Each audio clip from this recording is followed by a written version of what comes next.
Cher Lord Rothschild, j'ai le grand plaisir de vous transmettre, au nom du gouvernement de Sa Majesté, la déclaration suivante de sympathie envers les aspirations sionistes juives, soumises et approuvées par le cabinet.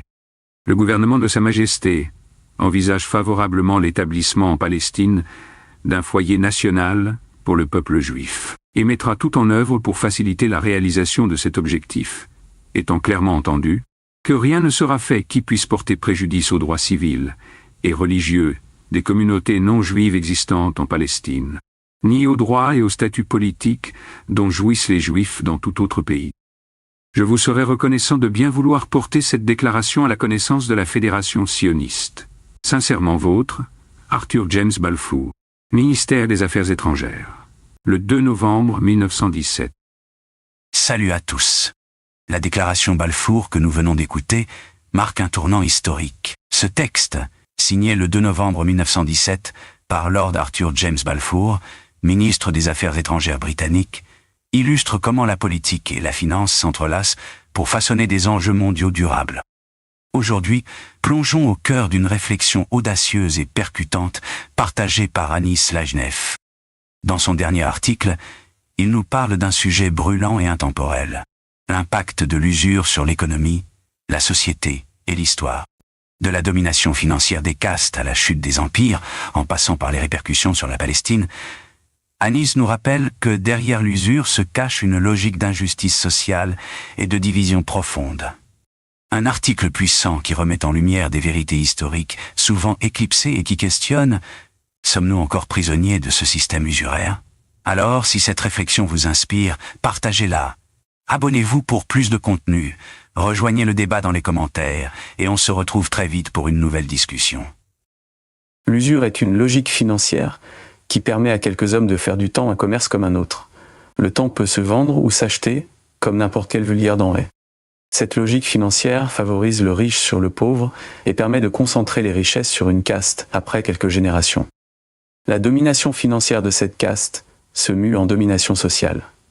Le caractère exponentiel de l'usure fait qu'à partir d'un moment, les concentrations de richesses s'accélèrent et la demande de croissance devient insoutenable.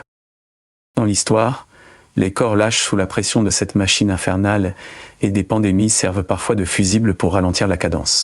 Les écarts de richesse et le besoin effréné de croissance conduisent souvent au chaos social, à des guerres civiles ou des guerres expansionnistes. Pour toutes ces raisons, nos sages des anciens temps ont dénoncé l'usure, le plus célèbre d'entre eux étant Aristote. Les trois religions monothéistes, dans leurs livres originels, ont formellement interdit l'usure, jusqu'au XIIe siècle où certains hommes de religion décident de lever l'interdit. La tentation de dominer le monde est trop forte. Les exégètes juifs, vers le XIIe siècle, vont définitivement statuer sur la licéité de l'usure, puis au XVIe siècle, Calvin en fera de même. Il est excommunié par l'Église catholique et se réfugie dans le protestantisme, en étant les premiers religieux à avoir rendu légale l'usure, et en profitant du caractère exponentiel de l'usure, le monde judéo-protestant prend une avance sur les autres nations.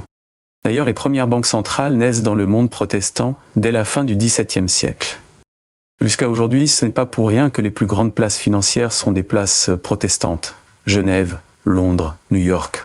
Et les plus grandes banques sont originellement fondées par des familles protestantes ou juives, JP Morgan, Goldman Sachs, etc. Il faut attendre le XVIIIe siècle en France pour que les physiocrates, des économistes ultralibéraux, défient à la fois l'État et l'Église catholique, en exigeant la libre circulation des marchandises, la non-intervention de l'État et la légalisation sans limite de l'usure. Ce sont d'ailleurs ces idées libérales qui vont entraîner la France dans un endettement insoutenable, menant à l'embrasement populaire de la Révolution française. D'ailleurs, une des premières lois votées par l'Assemblée constituante est la libération totale du taux d'usure. Dans la foulée, en 1800, des banquiers finissent par convaincre Napoléon de créer la Banque de France, une banque privée au service d'intérêts privés, dont l'empereur et ses proches en deviennent actionnaires. Le XIXe siècle voit les usuriers prendre le dessus sur les classes laborieuses et sur les peuples d'ici et d'ailleurs.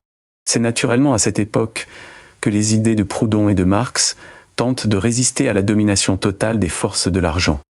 L'usure ne fut pas seulement un moyen d'accumuler des richesses et de dominer les classes laborieuses, elle fut aussi un moyen de coloniser les contrées du monde, les moins financiarisées, d'Afrique et d'Amérique du Sud. Dans ce 19e siècle, les travailleurs européens exploités et les peuples du monde colonisé ont un bourreau commun. L'usurier protestant, l'usurier juif, l'usurier matérialiste, l'usurier tout simplement. Cette convergence des luttes, nous en sommes témoins aujourd'hui encore. Cette alliance de circonstances de l'ouvrier et de la victime de l'impérialisme occidental ne plaît pas à l'ordre dominant. La Tunisie en 1881, l'Égypte en 1882, le Maroc en 1912, sont colonisés par la France et le Royaume-Uni, non pas au son du canon, mais par l'arme mortelle de la dette, avec intérêt. La Banque ottomane, qui n'a d'ottomane que le nom, est créée en 1856 par des banquiers français et britanniques, et s'installe dans le quartier de Galata, à Constantinople. Véritable cheval de Troie, cette banque finance les guerres ottomanes coûteuses financièrement et humainement, et joue le rôle de banque centrale. Affaibli militairement par les nationalismes arabes, le colonialisme franco-britannique, les guerres contre les Russes et les Européens au nord, l'Empire ottoman est aussi affaibli financièrement par un système usuraire l'étouffant sous les dettes. L'Empire est peu à peu dépecé, notamment en 1916 lors des accords franco-britanniques de Sykes-Picot qui se partagent le Moyen-Orient. La dette colossale et les divisions fomentées au sein même de l'Empire ottoman par les deux empires colonialistes français et britanniques finiront par mettre fin au dernier empire censé réunir le monde musulman, pour la première fois depuis le 7e siècle. Une année après les accords franco-britanniques de Sykes-Picot, la Grande-Bretagne mandataire en Palestine, par l'intermédiaire de Lord Balfour, ministre britannique des Affaires étrangères, annonce que son gouvernement soutient l'établissement d'un foyer national juif en Palestine. Cette déclaration Balfour n'est pas à l'attention du dire Lord Rothschild par hasard. Si cette lettre s'adresse à un membre de la famille Rothschild, c'est en partie parce que la famille a financé le Royaume-Uni lors de la Première Guerre mondiale, et a participé par son influence politique et économique à l'effort de guerre en faveur de l'Empire britannique. C'est aussi la branche française de la famille Rothschild qui, dès le XIXe siècle, forte de son activité usuraire, achète des terres en Palestine, alors sous contrôle ottoman, et finance dans la foulée le projet sioniste de Herzl. En résumé, l'Empire ottoman a ouvert la porte de l'usure en acceptant l'établissement de la mal nommée Banque ottomane. Dans le même temps, le monde musulman s'est divisé à cause des nationalismes arabes nourris par les empires franco-britanniques. Et il a été affaibli aussi par la colonisation de plusieurs contrées musulmanes, mordues par le poison de l'usure. Usure et division, voilà les deux cancers ayant mené à la chute de l'Empire ottoman et à la perte de la Palestine par le monde musulman. Usure et division, voilà les deux armes qui ont permis au monde judéo-chrétien de conquérir la Palestine et de laisser une blessure béante au sein d'un monde musulman désuni. Si la cause palestinienne fait réagir autant, c'est que les causes historiques sont complexes et clivantes. Le conflit israélo-palestinien est le fruit de l'usure, de la colonisation, de la division du monde musulman, de l'antisémitisme européen et de la barbarie nazie. Voilà pourquoi ce conflit réveille dans notre inconscient collectif un passé douloureux. Ce conflit divise le monde en deux, sans laisser de place à l'indifférence.